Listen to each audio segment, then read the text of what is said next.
Nous allons faire maintenant dans un autre cas de figure. Prenons le cas de figure où f de x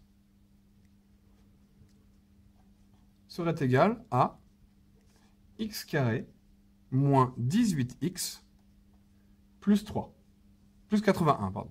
Comment déterminer a, b, c? Alors, de la même manière, a, c'est le nombre qui est devant x carré. Devant x carré, je n'ai pas de nombre. Je n'ai pas le droit de dire que c'est 0 parce que j'en ai quand même 1 x carré. Donc j'ai 1 x carré. Ensuite, b, c'est le nombre qui est devant x.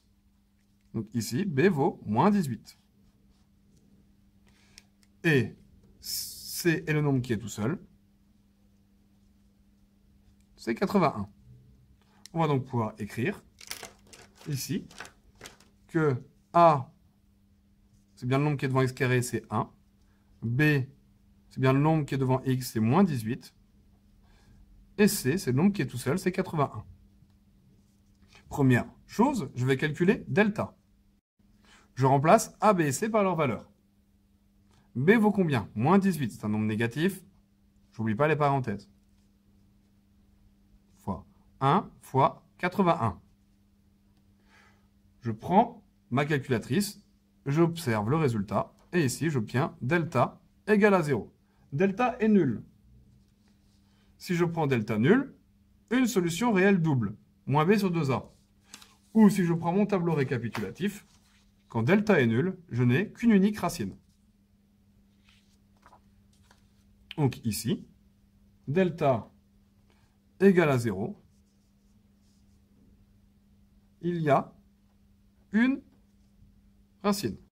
Quelle est l'abscisse de cette racine? L'abscisse de cette racine va être obtenue à l'aide de cette formule. x1 égale moins b sur 2a. B vaut combien? B vaut moins 18, donc je remplace b par moins 18. Je mets des parenthèses car il est négatif, divisé par 2 fois 1. Et ici, j'obtiens 9.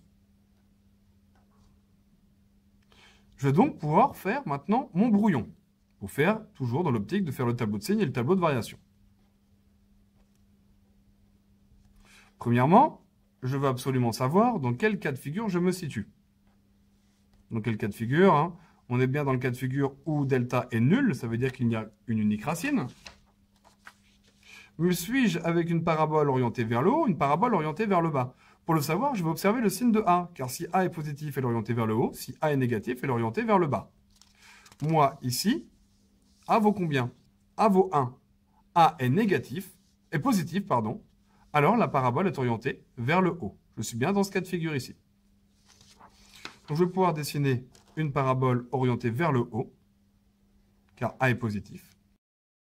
Et cette parabole admet une unique racine sur l'axe des abscisses, et cette racine est située en 9. C'est-à-dire qu'avant 9, ma parabole est au-dessus de l'axe des abscisses, elle est positive, puis après 9, elle est toujours au-dessus de l'axe des abscisses, elle est donc encore positive. Je vais pouvoir faire mon tableau de signes. Je vais encore l'étudier entre moins 10 et 10. Ici, avant 9, elle est positive. En 9, elle est sur l'axe des abscisses, elle est donc nulle. Puis après 9, elle est au-dessus de l'axe des abscisses, elle est encore positive. Voilà pour mon tableau de signes de cette fonction. Je vais donc continuer sur cette fonction et maintenant chercher mon tableau de variation. Mon tableau de variation, au bout du compte, est assez simple car nous avons déjà déterminé le sommet. Car lorsque nous avons calculé ici ce cas de figure pour l'équation du second degré, nous avons encore calculé le sommet, comme tout à l'heure. Donc là, elle va donc être décroissante jusqu'à 9, puis croissante après 9. Donc j'étudie ma fonction f entre moins 10 et 10. Il y a un changement de variation en 9. Avant 9, ma fonction est décroissante, elle descend. Si je dessine toujours le petit bonhomme qui va de gauche à droite, il descend, puis après, il monte. Donc ma fonction est d'abord, ça descend décroissante, puis croissante. Comme tout à l'heure, il va falloir déterminer la valeur de la fonction en moins 10, 9 et 10. Je vais d'abord réécrire la fonction. Notre fonction est f de x égale x carré moins 18x plus 81, que je réécris ici. En moins 10, comment vais-je faire? Comme tout à l'heure, je vais procéder en remplaçant les x par la valeur souhaitée. En l'occurrence, pour le premier, je veux remplacer x par moins 10. Je prends ma calculatrice et j'obtiens en moins 10, 361. Puis, je vais le faire en 9, pour finir par le faire en 10. Et en 10, on obtient 1. Donc, en moins 10, ma fonction vaut 361. En 9, elle vaut 0. Et en 10, ma fonction vaut 1. Voilà, j'ai fait le tableau de variation.